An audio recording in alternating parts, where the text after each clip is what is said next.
यवतमाळ जिल्ह्यामधील कोच्ची गावामध्ये नागरिकांना दूषित पाण्याचा पुरवठा केला जात असल्यामुळे नागरिक संतप्त झाले असून आमदार साहेब हे गढूळ पाणी प्या असं म्हणत आमदार अशोक उईके यांच्या वतीने संताप व्यक्त केलाय।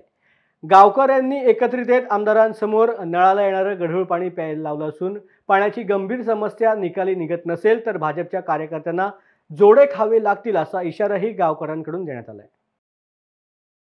लोकशाहीमध्ये लोक किंवा जनता किंवा सर्वसामान्य माणूस हा लोकशाहीचा केंद्रबिंदू आहे। त्याची समस्या निवारण करणे, त्याची समस्या सोडवणे हेच आमचं खऱ्या अर्थाने कर्तव्य आहे। म्हणून 21(1) मध्ये भारतीय राज्यघटनेमध्ये एक सुंदरसं कलम आहे की आम्ही सगळ्या राज्यकर्त्यांनी किंवा पदाधिकाऱ्यांनी किंवा लोकप्रतिनिधींनी कुठल्याही प्रकारच्या वसुलीचा धंदा न करता आम्ही लोकांच्या सेवेसाठी स्वतःला राबवून घेतलं पाहिजे आणि जनता दरबारामध्ये समन्वय साधण्याची भूमिका आम्ही घेतली पाहिजे। जनतेचं म्हणणं काय त्या संदर्भात आम्ही स्वतः पुढाकार घेऊन लोकांना प्रश्न विचारले पाहिजे। अधिकारी समर्पक उत्तर देत नसेल तर आम्हाला त्याला खऱ्या अर्थाने समजून सांगून समन्वय साधण्याची भूमिका आम्ही घेतली पाहिजे।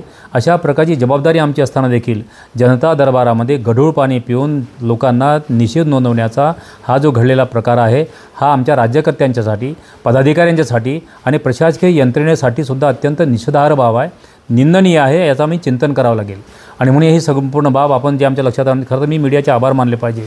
सोशल मीडिया असो, प्रिंट मीडिया असो की इलेक्ट्रॉनिक मीडिया असो, हे आमचे आयकॉन आहे, आमचं म्हणजे नॉलेज कॉर्पोरेशन आहे। हे ज्ञानाचा साठा आम्हाला पुरवणारे हे महत्त्वाचं माध्यम आहे आणि म्हणून आपण मला जी माहिती दिली या संदर्भात मी स्वतः कोच्चीला जाईन, स्वतः SDOशी बसेन, तहसीलदारांसोबत चर्चा करेन, BDOशी सोबत चर्चा करेन, जो इंजिनियर आहे कॉन्ट्रॅक्टर त्यांच्यासोबत सुद्धा संपर्क साधेन आणि ही समस्या सोडवण्यासाठी मी स्वतः पुढाकार घेईल की ज्याच्यामुळे कोच्चीच्या लोकांना ॲश्युअर्ड आणि गॅरंटीड पाणी मिळेल की ज्याच्यामुळे त्यांना कुठला आजार होणार नाही, अशी मी दखल घ्यायची प्रयत्न करणार आहे।